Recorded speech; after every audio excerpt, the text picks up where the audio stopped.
इसलिए अपने मन को परमात्मा में लगाओ। सुखदेव जी कहते हैं, परीक्षित, भगवान के कितना कृपा का सागर, करुणा का सागर संसार में और कोई है नहीं।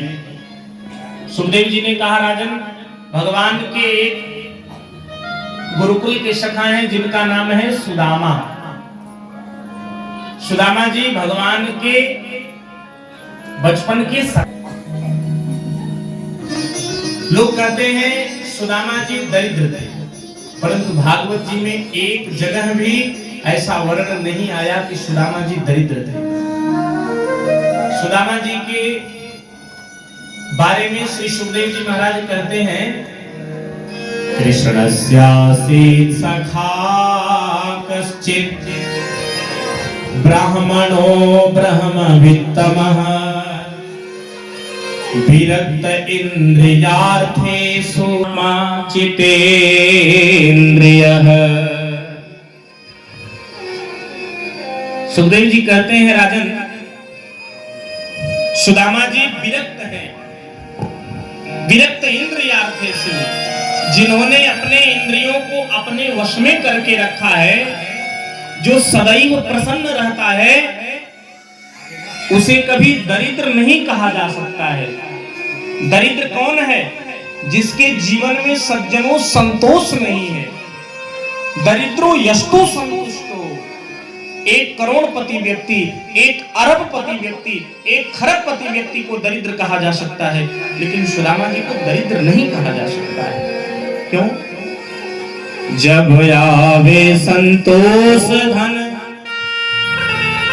सब धन धूरी समान।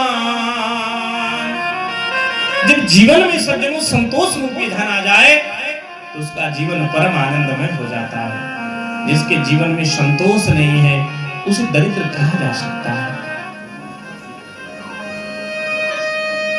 एक राजा था, उसने अपनी सेना को लेकर के पश्चिमी देश के राजा के ऊपर आक्रमण कर दिया। रास्ते में महात्मा जी मिले।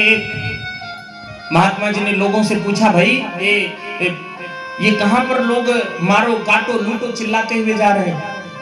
तो लोगों ने कहा, महाराज, ये पूर्वी देश का राजा बड़ा मजबूत है और पश्चिमी देश का राजा कमजोर हो गया है। तो पश्चिमी देश के राजा को पराजित करके उसके राजकोष का हरण करके पूर्वी देश का राजा और धनवान होना चाहता है। महात्मा जी को जिसकी खोज थी, महात्मा जी थे, उन्हें एक व्यक्ति की खोज थी, वो आदमी मिल गया। महात्मा जी रास्ते में खड़े हो गए और जब राजा पहुंचा तो महात्मा जी ने राजा से कहा, राजन, अपने हाथ को आगे करो। राजा ने अपना हाथ आगे किया। महात्मा जी ने कमंडल में अपने 1 रुपया रखा था, उस रुपए को उठा करके राजा के हाथ में रख दिया।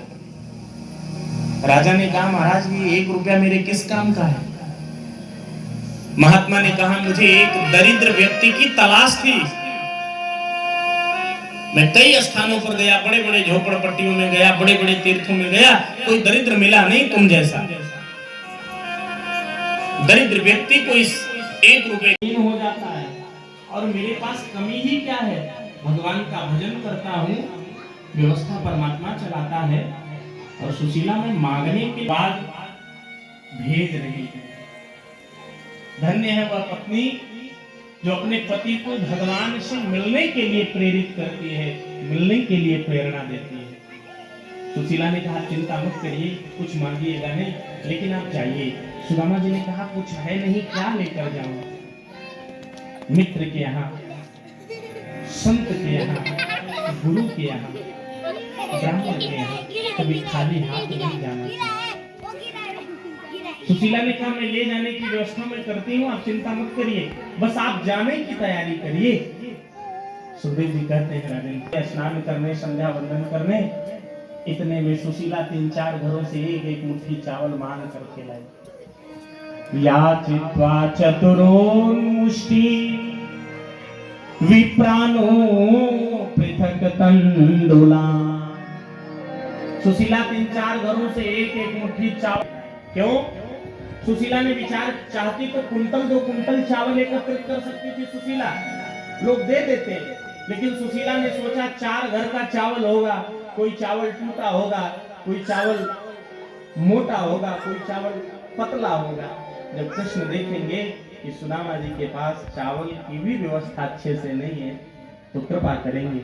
और कहीं अगर द्वारिकाधीश कृष्ण ने मेरे पति से पूछ लिया, मित्र तुम्हें, सुशीला चावल की पोटली बनाती है, कपड़ा पोटली का ऐसा है जो 10 जगह से सिला हुआ है।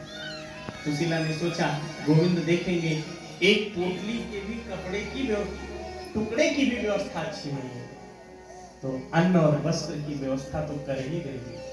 सुदामा जी सुंदर चावल की पोटली लेकर के द्वारिकाधीश कृष्ण के मिलने के लिए निकले। रास्ता भटक गए, भूख लगती है, कैसे आऊं मैं द्वारिका तेरी, आस भी अब निराश लगती है। सुखदेव जी कहते हैं परीक्षित, सुदामा जी रास्ता भटक जाते हैं, मन में विचार करते कृष्ण का दर्शन हो। रास्ते में द्वारिका में पहुंचने के लिए एक छोटी सी नदी को पार करना था। नदी बिना नौका के पार कर नहीं सकते थे, सुदामा जी तैर तो पाते नहीं थे। सुदामा जी वहीं बैठ गए। केवट उस पार से नौका लेकर के आया। केवट ने पूछा, बाबा आपको कहाँ जाना है? इस कृष्ण से मिलने के लिए जाना है।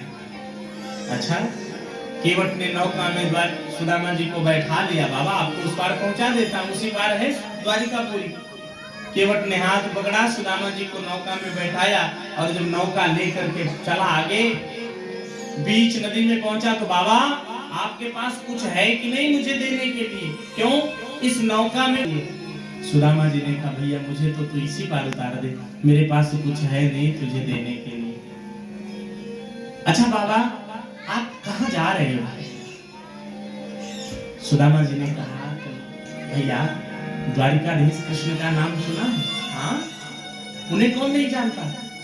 सुदामा जी ने कहा मेरे बचपन का सखा है, हम दोनों एक साथ गुरुकुल में रहकर पढ़े हैं, इसलिए हम उससे मिलने जा रहे हैं।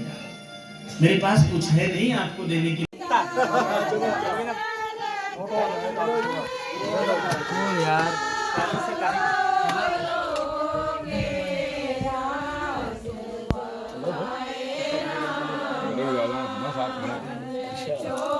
ड्राइवर क्या आगे चले आ रहे हैं।